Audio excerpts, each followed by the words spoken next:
ഖത്തറിൽ വീണ്ടും സ്ഫോടന ശബ്ദം ഉണ്ടായെന്നുള്ള വിവരം പുറത്തു വരികയാണ്. അബ്ബാസ്, എന്താണ് ഇപ്പോഴത്തെ സിറ്റുവേഷൻ? അവിടെ തുടരെ സ്ഫോടന ശബ്ദങ്ങൾ കേൾക്കുന്നുണ്ടോ?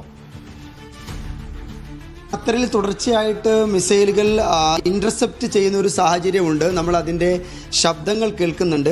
അഥവാ ഇന്ന് രാവിലെ ആരംഭിച്ച ഒരു മിസൈൽ ഇന്റർസെപ്ഷൻ, അതിൻ്റെ ഖത്തറിനെ സംബന്ധിച്ചിടത്തോളം ലോകത്ത് തന്നെ ഏറ്റവും സോഫിസ്റ്റിക്കേറ്റഡ് ആയിട്ടുള്ള ഒരു മിസൈൽ എയർ ഡിഫൻസ് സിസ്റ്റമാണ് ഇവിടുത്തേത്. അത് ഇന്റർസെപ്റ്റ് ചെയ്യുന്ന ശബ്ദങ്ങൾ നമ്മൾ പലപ്പോഴും കേൾക്കുന്നുണ്ട്.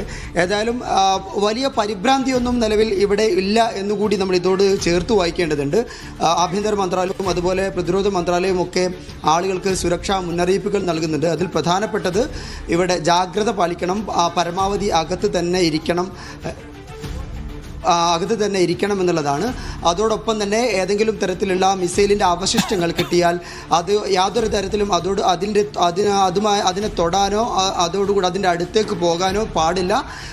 ഇങ്ങനെ എന്തെങ്കിലും കാണുന്ന സാഹചര്യത്തിൽ 999 എന്ന നമ്പറിൽ ബന്ധപ്പെടണം എന്നുകൂടി അധികൃതർ ആവശ്യപ്പെടുന്നുണ്ട്.